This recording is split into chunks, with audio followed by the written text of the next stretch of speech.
So in this video, I want to first of all go over a financial model, which includes the different climate scenarios in it.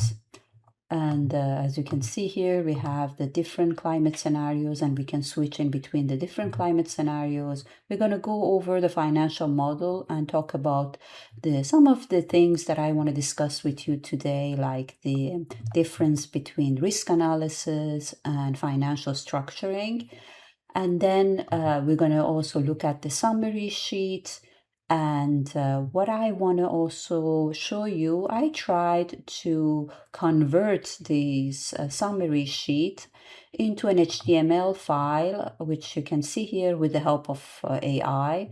So I see some people doing it, especially climate analysts, when they run their model as well. I see that they do that. They send their dashboard like in an HTML and they use it for presentation purposes. So I try to do that with AI and it works. And I don't know how useful it is, and that's going to be left for debate, but we're going to go over how I did it with AI. Okay, so this is just a demo case for training purposes. It's for a solar PV project. And the purpose or the story behind it is that you want to invest in a solar PV project. However, because of the increase in temperatures, if you include this climate risk, increase in temperature, or other kind of factors, climate factors into the analysis, the story will change, right? So what you want to do is first of all show that and show different scenarios. Let's start from here. First of all, let's start with a scenario. I call it here financial structuring. I'm going to explain why. This is basically the base case without any climate risk. So we ignored completely the climate risk. We did not include it in the analysis. So that's where we are in this scenario of base case, let's say. Then we have another scenario, which we call it SSP2, which is where we, in terms of the climate risk, we are taking the scenario which is like medium risk. It's not high, it's not low, it's somewhere in between. Even climate analysts, they call it middle of the road scenario. So, and then we have another scenario, which is SSP5. And in this one, it is like high risk. So things are going to get even worse when it comes to climate. Higher temperature, higher level of, floods or drought or whatever we are considering as climate risk is going to be higher in the SSP5 than SSP4. Then another thing that we want to show under these different climate scenarios is to show what's going to happen if we take the risk, meaning that we do not do anything about it. So we include the risk in the analysis. However, we do not do anything about it, meaning that we are not going to do any adaptation measures, right? For example, for a solar project, if you think that there is a climate risk, and the temperatures are going to go up, then there are some measures that you can take. For example, there are some PV modules that are more resistant to heat in terms of the inverters, batteries. If the project has battery component, you can need to invest in some cooling systems. So all of these things cost money, right? It costs some CAPEX, initial investment. So in this scenario, we just say that we are not going to invest anything on, taking care of preventing these negative effects of the climate. So we are just going to do as normal. We're going to go install our PV system, and then we're going to go and see what's going to happen. So that's that scenario. And then we're going to see the same scenario under a more severe, like the basically climate scenario, SSP5. And then we're going to see what the results are going to be if we don't do anything about it, meaning that we have in this scenario no adaptation measures in our CAPEX. Then we have then the scenario, as we repeat again, we switch the scenario to SSP2 in terms of the climate, and we now integrate the adaptation CAPEX in it. So if you buy some panels which are more resistant to heat, then that's basically decrease in yield and increase in OPEX that we assumed in this scenario without adaptation is going to be resolved in this scenario because we took some measures. And the same thing for the high risk climate scenario. We need to spend more money than this case, but it's going to basically bring our cash flows, revenues, OPEX back to maybe the base case without, climate. So that's what this model does. And then another component of this model is the financing, of course, which we didn't talk about, because most of these adaptation measures are measures that investors, private investors might not be willing to invest in, because still the mentality maybe is not there that climate is a risk. So why spend more money on it? So there are funds, like GCF, and that's why here we are naming GCF Green Climate Fund, which can come, and if they find the project interesting and aligned with their purpose, then what they're going to do is that maybe they can come and invest only on that adaptation measures to help the project to adopt these type of measures. So we have a grant component, we have a commercial loan, we have a development bank loan, and we have a concessional loan, which is the GCF loan. Concessional loan, as you can see here, the terms are like 20 years, tenor, 1.5% interest rate compared to the development bank, which is giving maximum here. We put 15 and an interest rate of 5.5%. And of course, the commercial bank, the tenor will be shorter and the interest rate will be higher as well. So the purpose is to test the different scenarios, climate scenarios, and then also structure the different financing around these different climate scenarios. First of all, the base case where we said that we are not going to include the climate, in this scenario, the concessional, in this case, or GCF participation will not be present. So let's go to the dashboard. You see it clearly here. We have a base investment of 9.5 million. We have also some financing costs. So overall, we have a $10 million, let's say, project cost for a 10 megawatts. So it's 1,000 per megawatt of cost. Then, as you can see here, this line item is the resilience CAPEX. This is the cost of the adaptation, which is zero here, because in the base case, we said that we are not including the risk and we are not, spending any money on preventing those side effects. So we size the debt, we have a commercial tranche and we have a development tranche, and we have the private equity, which is going to put the remaining 3 million out of the 10 million. So we have a 70-30 gearing. When it comes to the IRR for the private sector, we know from the model that the private sector is targeting a 12% IRR. And in this project, we have already the investors are reaching their 12% because we have sized our instrument and maybe the tariff based on that. So 12% IRR acceptable for the investors, and we have a DSCR of 1.42.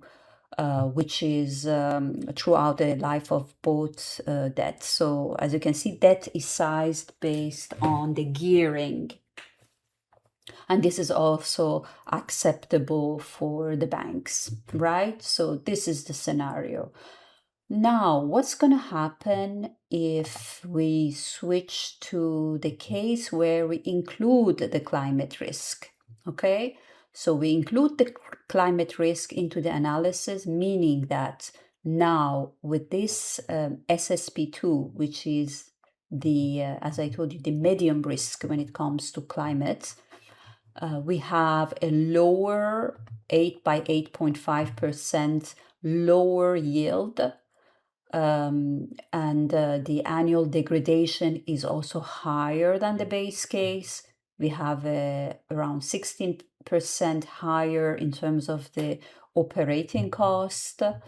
And all of these are going into this scenario. And then we see that with the same level of debt and equity, because these are not changing, right? From previous scenario to this scenario, we are not changing our instrument because it's a sensitivity analysis that we are doing. We are not doing any structuring. That's why I told you that you always need to separate the structuring part of the model from the risk analysis and sensitivity part.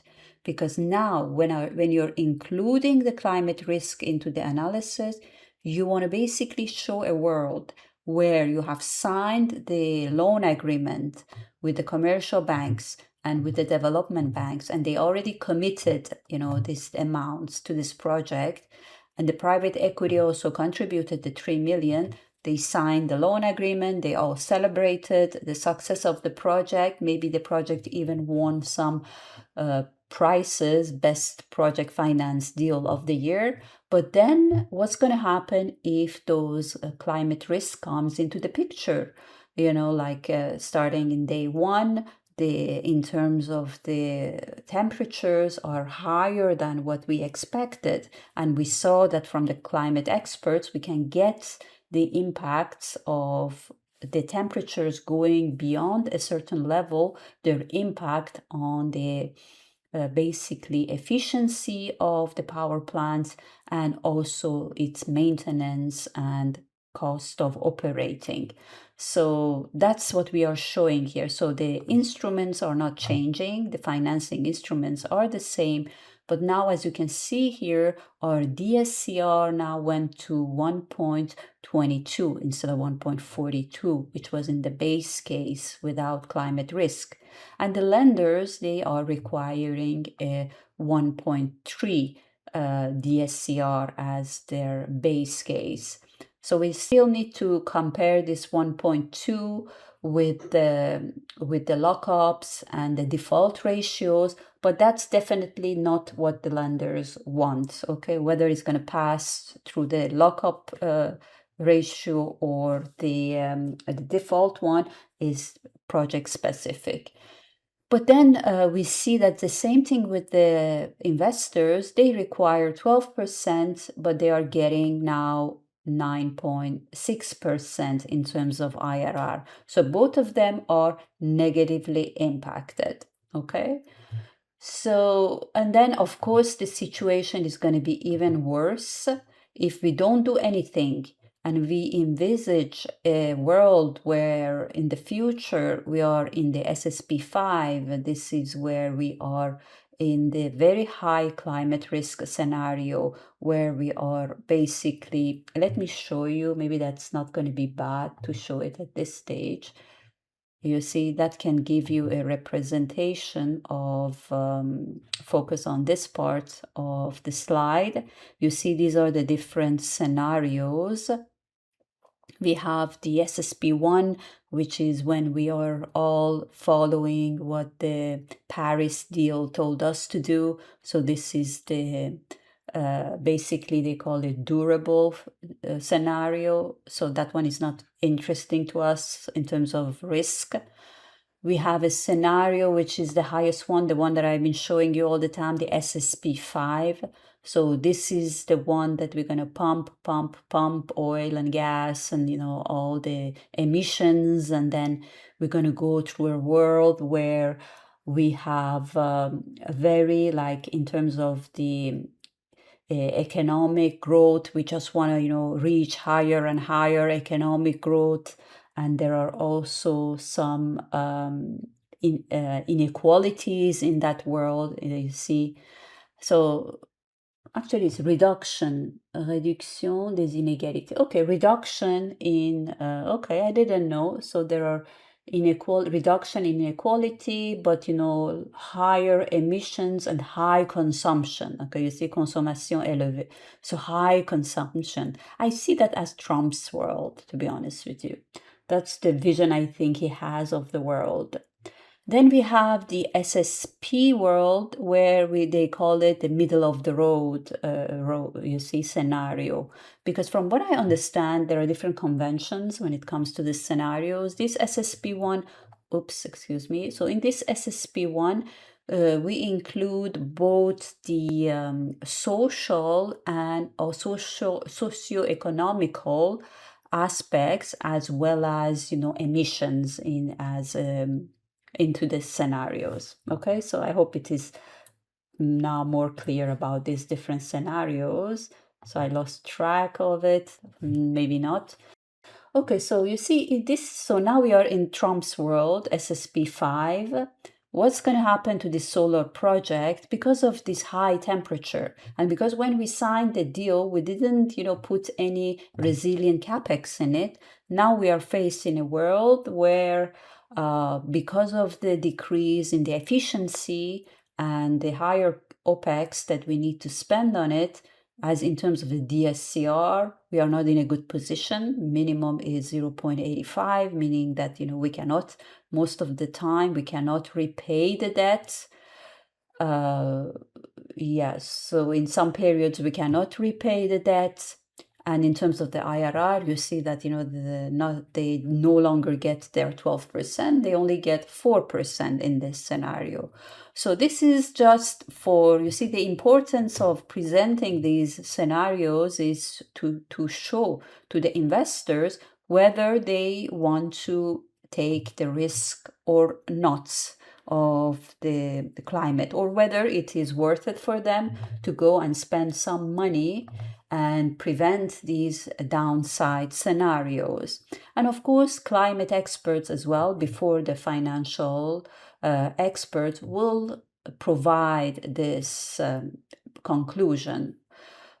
Because in their analysis, they also have some indices or some metrics that they calculate, vulnerability index, where it calculates basically whether the project is sensitive and affected by climate risk. So now let's go and check. Okay, let's say that we understand the risk, and now we want to do something about it. Since we are in the due diligence stage, let's go and ask the engineers how much money shall we spend and if we are basically looking at the world of SSP2. So in this scenario, we say 1.5 million, let's say, of CAPEX for all the equipments that I told you, like the cooling systems and, better kind of equipments, more resistant to heat kind of panels, and all those kind of measures that you take is going to cost you 1.5. But then by doing that, you're going to bring the DSCR back to the 1.3, which is what the lenders accept. And the IRR, of course, is the size based exactly on 12%. And here, what we did as well, we included the concessional loan, okay? So let's now remove the concessional loan. You see, so that's how we can go and ask for concessional funds, because we show them that, okay, you see that climate is a risk. We include that in the analysis, and we need to add another 1.4 million of CAPEX. But however, if we go with the commercial and development banks, then you see that the private investors will not, it's okay in terms of the lenders, because we just size their debt to get the minimum of 1.3, you see. So we can do that with these lenders. They will accept that. But for the investors, you see that they will not get their 12%. because now they need to actually contribute 32% in terms of the equity. Previously, it was 30%. But now we cannot, because what is preventing additional debt is the condition of the minimum DSCR of 1.3. So we're going to go and show to the concessional lender, okay, you see that we have this issue that no private investor is going to come and spend this money here on the adaptation measures. So why don't you come and give us some concessional funding? And there are different type of concessional, I mean, let's say in terms of the instruments, there are different instruments. You can have a loan, you can even have equity. They can also come and invest equity. And this equity, of course, requires less return than more flexible, and it's also junior, so they are the one that take the most of the risk. They are down in the cash flow waterfall, so they have this junior equity. Or you can have grants, and grant can be reimbursable as well or non-reimbursable. So you can just understand what is better for this project in terms of the financing instrument and test the different basically instrument. And we have these switches here that we can just add. For example, here I'm adding the junior equity. You see it says that it requires 50% of equity to be in terms of junior equity, so that we bring back the equity IRR to 12%. And this type of analysis that you can do with this model. Okay, so that's basically it that I wanted to show you on this model, to a little bit demonstrate what are the flexibilities that you want to have.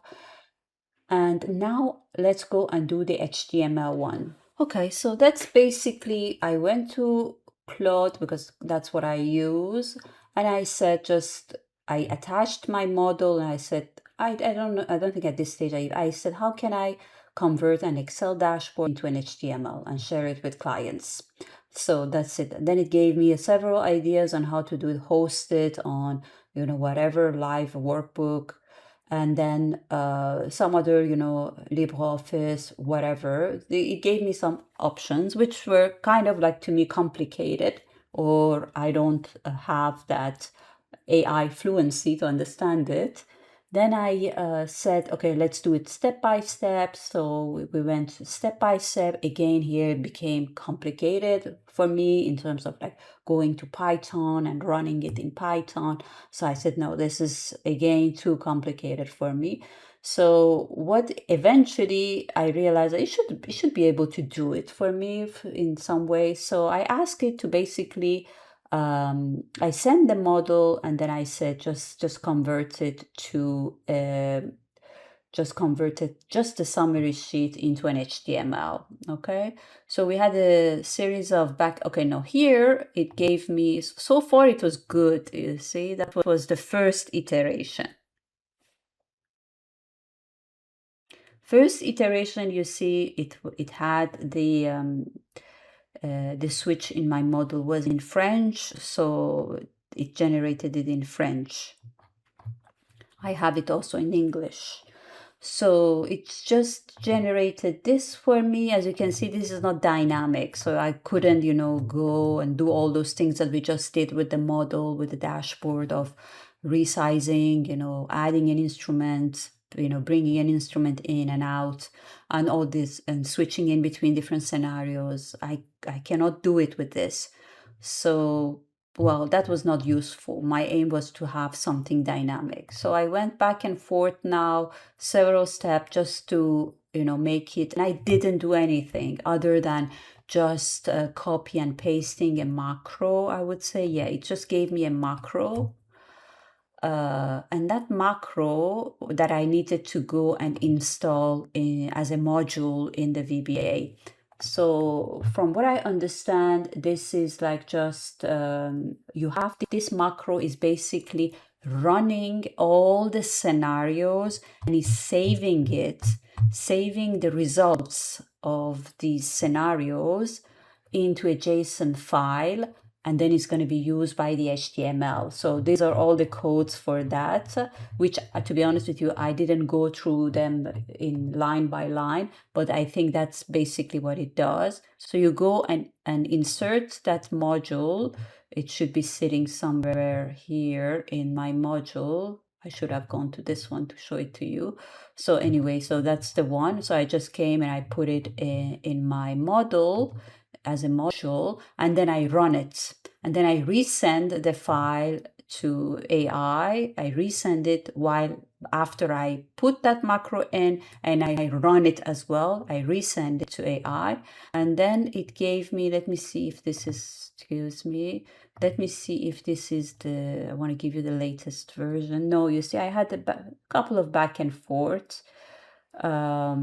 errors and stuff on the macro, which we corrected together in order to make it dynamic. So I had to make those corrections in the VBA and then attaching again the model so that AI can do the conversion. Then what happened? You see, there were a number of iterations. So eventually I got this one, okay? As you can see, this is in the structuring scenario, the base case scenario. It gives the summary resources and uses. So it's my dashboard, but it's reorganized. And I didn't go, you see that the debt service, this is the CFADS versus debt service, but the debt service, we don't see it. We only see the cash flow. So I need to go back if I really want to, put some effort in it. I need to go back and make a couple of corrections in it, but it's kind of dynamic. You see, the values, they change once I go from one scenario to another. But it doesn't have those buttons that we put in the dashboard. So it's not as dynamic as my dashboard, but it's maybe better presentation. I should admit that, yes. But I can replicate now. Actually, that's what I'm going to do in my next step. Maybe I'm going to replicate this style in my dashboard, because you can do this kind of things in Excel. Excel is like it's like a new Excel sheet. You have lots of possibilities in terms of design, and you can do lots of things. So what you can do is to get inspired by that HTML and come and, redo your model, your dashboard with the same style. But still, that's just a debate. I'm not saying that what is better and what is worse, whatever. I'm not ranking things, but I'm saying that it's much easier. If you are the one that is using the model and presenting the model, it's much better to have the inputs, next to you, because unless you put each and every input in the summary sheet with switches and stuff like that. But if not, you have much more flexibility in a dashboard. And I don't think it's a bad presentation. Just this looks like, and you can even remove the grid lines. So it looks like a empty page, like a page. I want to say not empty. It looks like a page. So yeah, that's it for today. Next time we're going to talk about another topic. But if you're interested in climate and financial analysis, we can also talk about that more. All right, thank you and bye.